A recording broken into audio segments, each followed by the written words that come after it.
Sir sir అంటే RTO madam అంటే అప్పుడు అనుకున్నాం ఇంత చిన్న అమ్మాయి ఆర్టీఓ గారా అని చాలా ఆశ్చర్యపోయాం.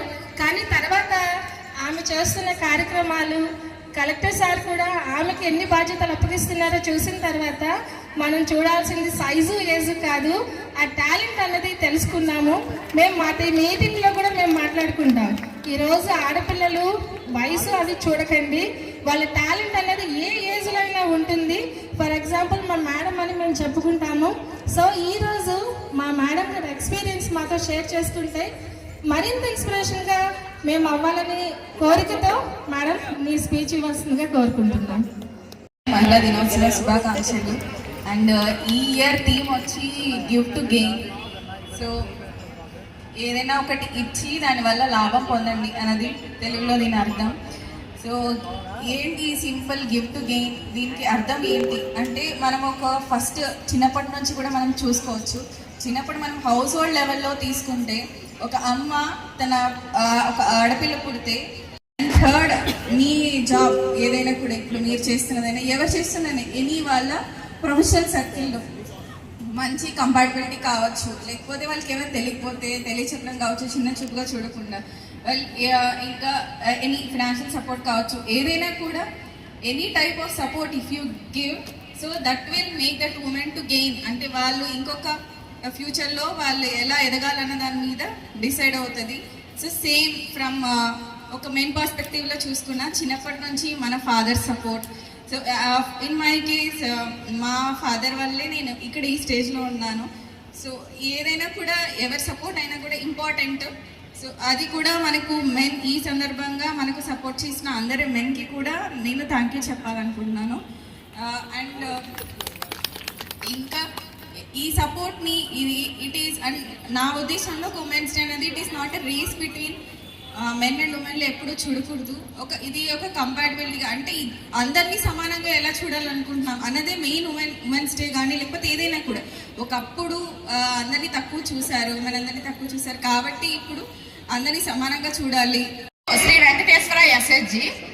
నేను మా సంఘం పెట్టి 4 సంవత్సరాలు అయ్యింది, అంతకు మించి ఎక్కువేం కాలేదు. కానీ ఈ 4 సంవత్సరాల్లో నేను ఒక హౌస్ వైఫ్గా ఉన్న నేను ఈ 4 సంవత్సరాల్లో చాలా వరకు డెవలప్ అయ్యాను. ఎలా డెవలప్ అయ్యాను అంటే ఫస్ట్ నాకు ఏదైనా చెయ్యాలి, ఇంటి దగ్గరే ఎందుకు ఉండాలి అనేది నా ఇది. నేను డిగ్రీ చదువుకున్నాను, డిగ్రీ చదువుకుని ప్రతి ఒక్కరు ఎంప్లాయ్ అవ్వాలి, గవర్నమెంట్ ప్రైవేట్ అనే చూసుకుంటాను. కానీ నాకు ఎప్పుడు కూడా నేను ఎంప్లాయ్ అవ్వాలి అని అయితే అనుకోలేదు. ఒక బిజినెస్ ఎంటర్ప్రైనర్, అదే ఒక బిజినెస్ ఉమెన్ గా ఎదగాలి అనుకున్నాను. దానికి మా ఆయన సపోర్ట్ చేశారు, ఎంతవరకు కొంతవరకు మాత్రమే సపోర్ట్ చేశారు. అంతకు మించి ఆర్థిక స్థోమత అనేది లేకపోవడం వల్ల నేను అక్కడే ఉండిపోయాను. కానీ మేమున్నాము నీకు అంటూ మా సర్వ సంస్థ అనే వాళ్ళు నాకు చాలా వరకు సపోర్ట్ ఇవ్వడం అనేది జరిగింది. ఇప్పుడు నేనేం తయారు చేస్తాను అంటే మిల్లెట్స్. మేడం గారు చెప్పినట్టు ప్రతి ఒక్క మహిళ కూడా రక్తహీనత, చిన్న వయసులోనే షుగర్లు, బీపీ ప్రతి ఒక్కటి వస్తాయి. అవన్నీ రావడానికి కారణం మనం తినే ఫుడ్. ఆ ఫుడ్ని ఎలా అవాయిడ్ చేయాలి, మనం పూర్వకాలపు మన తాత తండ్రులు తినే ఫుడ్నే మళ్ళీ తీసుకురావాలి అనేది నియమంలో ఉంది. దాన్ని నేను అదే మిల్లెట్స్ చిరుధాన్యాలతో by product ready to eat మరియు రెడీ టు కుక్. అంటే మనం ఏదైనా స్నాక్ పిల్లలకి అందించే స్నాక్ ఐటమ్ని తయారు చేస్తాను. అలానే మనం ఇంట్లో చేసుకునే చపాతీలు, మాల్ట్ పౌడరు, సూప్ పౌడర్ ప్రతి ఒక్కటి తయారు చేసి పెడుతున్నా. దానికి నాకు మార్కెటింగ్ కూడా మా సర్పు వాళ్ళు చాలా వరకు సహాయం అనేది అందించడం జరుగుతుంది సార్. నేను ఈ 2 సంవత్సరాల ఎమ్మెల్యేని, 20 సంవత్సరాల ఎమ్మెల్యే నేనున్నాను పేదోడికి, నేను ఆదుకుంటున్న పేదోడికి, నా తలుపు తీయండి, నేను ఏ రోజుకైనా వస్తానని. ఏ ఎమ్మెల్యే ఇంత రాత్రి, ఏ కలెక్టర్గా ఎంతమందికి చూసినాను. మన సీఓ గారు వచ్చినారు, మన ఆర్టీ మేడం గారు ఎప్పుడు చూసినా ఈ టీవీలో కూడా తెలిస్తే కదా అన్ని చూసుకొని ఏటమ్మా వీళ్ళు తిరుగుతాండ్రా అనేసి మా సార్ అన్నారు. అమ్మ మనం సార్ వాళ్ళ తిరిగినప్పుడు నీ వ్యాపారం మేము చేసేస్తాం, నేను ఆ మాత్రం ఉందని చెప్పినాము. కానీ మేము మనందరము 4 చెయ్యలు కలిస్తే ఏ పనైనా చేయగలము. నేను ఒక్కదాన్ని చేస్తే అయిపోదు, మీ అందరూ జ్ఞాపకం ఎడండి. ఏ ప్రభుత్వం వస్తే ఏ రాష్ట్రం బాగుంటుందో, ఏ జిల్లా బాగుంటుందో, ఏ మండలం బాగుంటుందో, ఏ ఏ ఊరు బాగుంటుందో అందరూ కూడా ఆలోచించండి. ఈ వేళ కాదు, ఈ వేళ పిల్లలు అప్పుడు మనం కష్టపడగలము, ఇప్పుడు పిల్లలు కష్టపడలేరు. ఒక ఫ్యాక్టరీ కోరండి, కొంతమంది పిల్లలు వెళ్ళిపోతారు. ఎన్నెన్నో ఇవి కోరండి, మనకు అవకాశం వచ్చినప్పుడు ఎన్నుకోవాలి. చంద్రబాబు నాయుడు గారు చలవ వల్ల నాకు ఆ 12,000 మిగులుతుంది నెలకని ఒక మహిళ చెప్తుంది. అది నిజమా కాదా? మనం మంచి పనులకి బస్సు అనేది వినియోగించుకుంటున్నామా లేదా? అలాగే సంవత్సరానికి 3 సిలిండర్లు మనకు వస్తున్నాయి మన కూటమి ప్రభుత్వం వల్ల. మనం అలాగే తల్లికి వందనం, ఎంతమంది పిల్లలుంటే అంతమంది పిల్లలకి కూడా 15,000 రూపాయలు అందుతుందా లేదా? మనందరికీ కూడా ఇలాంటి సౌకర్యాలు ఎన్నో మన కూటమి ప్రభుత్వం వల్ల ఏర్పడ్డాయి. అలాగే మన సిక్కోలు శంకరన్న నిరంతరము ఒక శ్రామికుడై నిరంతరం కూడా మన మహిళల కోసం ఎప్పుడంటే అప్పుడు మన కష్టాలు తీరుస్తూ, అన్నా అంటే మనకు హక్కును చేర్చుకుంటూ, అతను ఏ సమయంలో తింటున్నాడో ఏ సమయంలో పడుకుంటున్నాడో తెలియదు. శ్రీకాకుళం 2 ఇలా ముందుకు రావడానికి కారణం మీరందరూ తండ్రిగా, సోదరులుగా, సహకారులుగా. అందుకు అందరికీ మహిళా దినోత్సవ శుభాకాంక్షలు. నా పేరు సుజాత అండి. ఫుడ్ ప్రోడక్ట్స్ మార్కెట్లోకి వస్తే మనందరికీ చాలా హెల్ప్ అవుతుంది. కస్టమర్స్కి అన్నీ ఎలా చేయాలని నేను తాపత్రయపడుతున్నప్పుడు నాకు సునీల్ సార్ పిఎంఎఫ్ఎంఈ నుంచి సార్ కలిసి లోన్ ప్రాసెస్ గురించి చెప్పి లోన్ ఇప్పించారు పిఎంఎఫ్ఎంఈ ద్వారా. సో పిఎంఎఫ్ఎంఈ ద్వారా మేము ఒక ఎంటర్ప్రెన్యూర్ అయ్యాము, ఒక మంచి సంస్థను స్థాపించానని ఇప్పటికీ చాలా చాలా హ్యాపీగా ఉంటుంది. అందుకు పిఎంఎఫ్ఎంఈ వాళ్ళకి సంస్థ పిఎంఎఫ్ఎంఈ అధికారులకి, గవర్నమెంట్ వాళ్ళకి చాలా చాలా థ్యాంక్స్ అండి. ఇప్పటి గవర్నమెంట్ ఏదైతే అంతర్జాతీయ మహిళా దినోత్సవం సందర్భంగా మన జిల్లా హెడ్ క్వార్టర్స్లో నిర్వహిస్తున్న ఈ కార్యక్రమానికి ముఖ్య అతిథిగా విచ్చేసిన మన గౌరవ ఎమ్మెల్యే గారికి, అలాగే మన జిల్లా నిర్దేశకులు మన గౌరవ కలెక్టర్ గారు, అలాగే మనకి రక్షణ కల్పిస్తున్న మన ఎస్పీ గారు, అలాగే ఆర్డీఓ గారు, చాలామంది పెద్దవారు ఉన్నారు. ముఖ్యంగా మహిళలు పెద్ద సంఖ్యలో వచ్చి కూర్చున్నారు. ముందుగా వారందరికీ అంతర్జాతీయ మహిళా దినోత్సవ శుభాకాంక్షలు తెలుపుకుంటున్నాం. అయితే ఇప్పుడు చెప్పినట్టుగానే ఈ కార్యక్రమాన్ని ఒక సెర్పే కాదు, ఒక మెప్మే కాదు, ఒక ఎస్డిఎస్ కాదు, ఎంటైర్ అన్ని మహిళా సంఘాలు కూడా ఇవాళ జరుపుకుంటున్నాం. ఏ ఒక్కరు కాదు. కాకపోతే ఈసారి ఏంటంటే మహిళ అంటే ఏదైతే సెర్ప్ వారు ఉన్నారో, వెలుగు వారు ఉన్నారో, వెలుగు వారి ఆధ్వర్యంలో చేయమన్నారు కాబట్టి పిటిడిఆర్డిగా నేను యొక్క ఉపన్యాసం స్టార్ట్ చేస్తున్నాను. సార్, యాక్చువల్గా చెప్పాలంటే మన జిల్లా పాపులేషన్ దగ్గరగా 25 లక్షలు ఉంటుంది సార్. అయితే మాతలుగా నికరంగా ఉన్న సభ్యులు 5.36 lakhs. అంటే ప్రతి ఒక్కరికి ఐడి నెంబర్ ఉంటుంది, ప్రతి ఒక్కరికి ఒక గ్రూప్ ఉంటుంది. కాబట్టి 5,60,50,000 నికరంగా ఉన్న సభ్యులు. అలాగే వారికి కనుక హస్బెండ్ ప్లస్ పిల్లలు కలుపుకుంటే కనుక 25 లక్షల్లో దగ్గరగా 24 lakhs అందరూ కూడా మాతాలుగా కుటుంబ సభ్యులే. కాబట్టి ఏదైనా కార్యక్రమం చేయాలంటే ఒక వెలుగు గ్రూప్ కావచ్చు, మెబ్బా కావచ్చు చేసుకుంటే కనుక ఎలాంటి అభివృద్ధి కార్యక్రమైనా ముందుకు తీసుకెళ్ళగలుగుతాం. అయితే చెప్పినట్టుగా ఈసారి ఏంటంటే గతంలో ప్రభుత్వం ఏం చేసేదంటే మా తాలుగా డిపార్ట్మెంట్ పేరు సర్ప్ అంటారు. సర్ప్ అంటే society for elimination of rural poverty. అంటే 2000లో స్టార్ట్ చేసినప్పుడు ముఖ్యంగా పావర్టీ అప్పుడు చాలా ఘోరంగా ఉండేది. పావర్టీ అంటే తిండికి కూడా ఇబ్బంది పడేది. చెప్పాలంటే మైక్రో ఫైనాన్స్ అంటారు, చిన్న చిన్న అప్పుల కోసం వెళ్ళి ఆ మైక్రో ఫైనాన్స్ వాళ్ళ దగ్గర ఇబ్బంది పడేవాళ్ళు. అలాంటి కార్యక్రమాన్ని చూసి ముందుగా అప్పుడు స్టార్ట్ చేసిందే సెర్ప్. ముందుగా మహిళల్ని పేదరికం నుంచి బయటికి తీసుకురావాలి, తిరిగి వాళ్ళు పేదరికంకి వెళ్లకుండా ఉండాలి.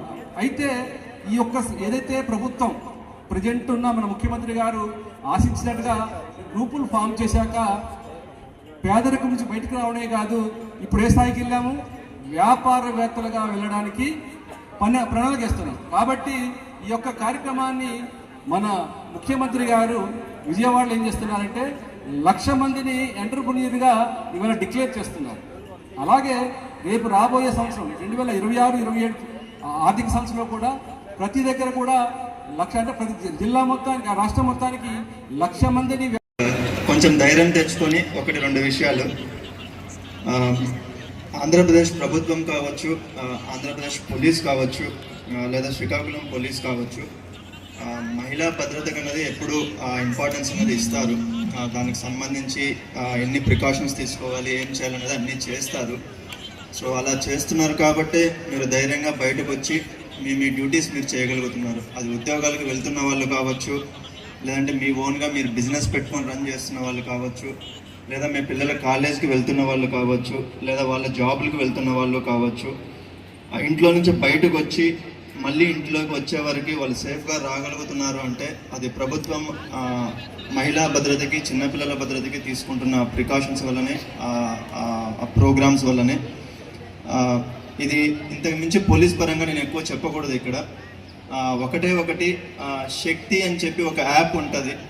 సో దయచేసి దాన్ని అందరూ ఇన్స్టాల్ చేసుకోండి. మీకు ఎలాగో యూట్యూబ్లో అవి ఇన్స్టాల్ చేసుకొని మీకు సీరియల్స్, సినిమాలు చూస్తూ ఉంటారు కాబట్టి ఆ శక్తి యాప్ ఏంటంటే అది ఇన్స్టాల్ చేసుకొని మీ మొబైల్ నెంబర్తో రిజిస్ట్రేషన్ చేసుకున్న తర్వాత మీరు దాంట్లో మీకు సంబంధించిన కంప్లైంట్స్ ఏవైనా పోలీస్కి ఇవ్వచ్చు.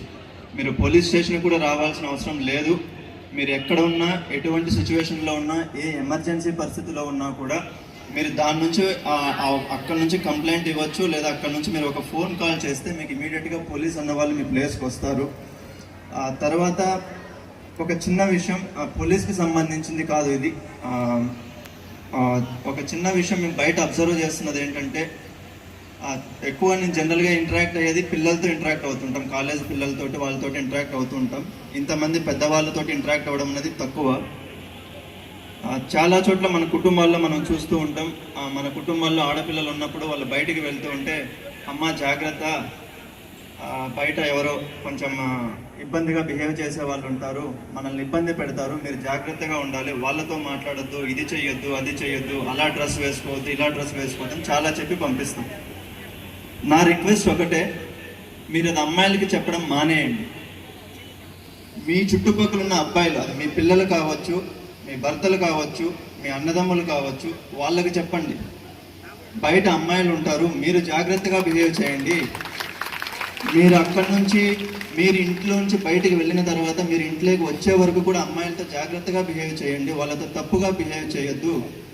ఎందుకంటే మీకంటూ ఒక భార్య ఉంది, మీకంటూ ఒక కూతురు ఉంది, మీకంటూ ఒక చెల్లి, అక్క ఉన్నారు. వాళ్ళతో ఇంకొకరెవరో మిస్బిహేవ్ చేస్తే మీరు ఎంత బాధపడతారో మిగతా వాళ్ళు కూడా అలానే బాధపడతారు. వాళ్ళకు ఒక కుటుంబం అన్నది ఉంటుంది. సో దయచేసి మగవాళ్ళు ఎవరైతే బయటికి వెళ్తున్నారో వాళ్ళకి చెప్పండి, అమ్మాయిలకి చెప్పడం దయచేసి ఆపేసేయండి. ఎందుకంటే ప్రతిసారి ఇదే చూస్తున్నాము. దాని ఇంపాక్ట్ ఎంతగా ఉందంటే, ఆ అమ్మాయి ఏదైనా ఇబ్బంది పడ్డా కూడా పోలీస్ దగ్గరికి వచ్చి చెప్పలేకపోతున్నారు. దానికి ఎగ్జాంపుల్ ఏంటంటే, రీసెంట్గా సోషల్ మీడియాలో ఒక అమ్మాయి ఏవో ఫోటోలు మార్పింగ్ చేసి ఎవరో ఏదో పెట్టారు. ఆ అమ్మాయి కంప్లైంట్ తీసుకొని వచ్చి ఎంతలా ఏడుస్తుందంటే, సార్ నాకు వాడిని మీరు ఏం చేసినా చేయకపోయినా పర్లేదు, జస్ట్ నాకు ఆ ఫొటోస్ని డిలీట్ చేయించేసేయండి, మా ఇంట్లో వాళ్ళకి కానీ ఎవరికి కానీ ఈ విషయం తెలియకూడదు, బయట తెలియకుండా మాకు ఏదో ఒక హెల్ప్ చేసి పెట్టండి అని చెప్పి ఏడుస్తూ ఉన్నారు. ఎందుకు? తప్పు చేసిన వాడు అంత ధైర్యంగా ఉన్నప్పుడు తప్పు వల్ల నష్టపోయిన వాళ్ళు ఎందుకు అంత భయపడాలి? దానికి కారణం ఏంటంటే మనం పెంచుతున్న విధానం. మనం ఎంతసేపు ఆడపిల్లలకి ఏం చెప్తున్నామంటే, మీరు ఇలా ఉండాలి, అలా ఉండాలి, అది చేయొద్దు, ఇది చేయొద్దు అని చెబుతున్నాము. అబ్బాయిలకి చెప్పడం మర్చిపోయాం. అబ్బాయిలు ఎలా అమ్మాయిలతో మసులుకోవాలో చెప్పడం మర్చిపోయాం. సో దయచేసి మీరు మాట్లాడుతున్నప్పుడు మీ పిల్లలకి, మీ అన్నదమ్ములకి, మీ భర్తలకి దయచేసి చెప్పండి, బయటికి వెళ్ళినప్పుడు తప్పుగా బిహేవ్ చేయొద్దని చెప్పండి. థ్యాంక్ యూ సో మచ్ అందరూ కష్టపడి కుటుంబంతో అలాగే ఆ సమాజంలో ఒక మంచి పేరు తీసుకొని ముందుగా వెళ్తున్నారు. కాబట్టి వాళ్ళ నుంచి మనం ఒక ఇన్స్పిరేషన్గా తీసుకొని మన వచ్చే తరాలకి, అంటే వచ్చే ఇంకా మన అబ్బాయి కానీ అమ్మాయి కానీ ప్రతి ఒక్కరికి ఈ మహిళా దినోత్సవం సందర్భంగా ఎస్పీ గారు చెప్పినట్టు వాళ్ళకి ఏం చేయాలి, ఏం చేయకూడదు అది మనం చెప్పడం మన బాధ్యత.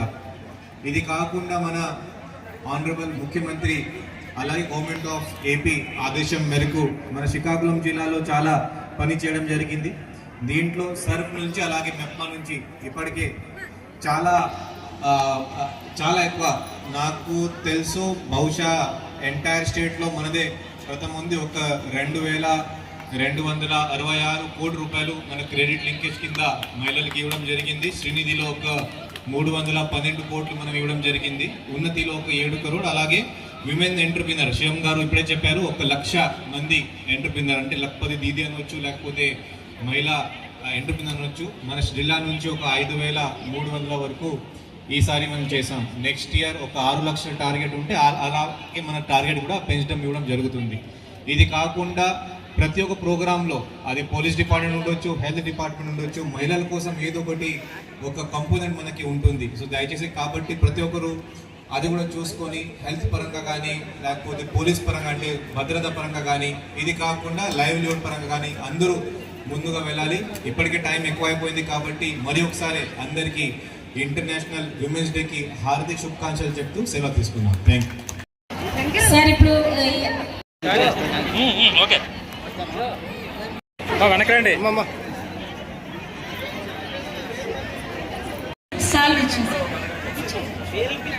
సార్ తర్వాత గంగమ్మ గారు ఫ్లోర్ మిల్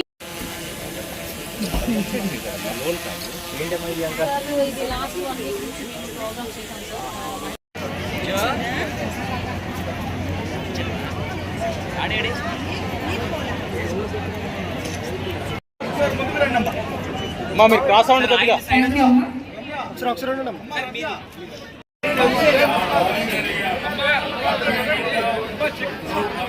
పక్క రమ్మని సార్ 1,46 ఈ టైంలో మీరు తీసుకో తెలుసు కదా వేస్తే తర్వాత చూడు.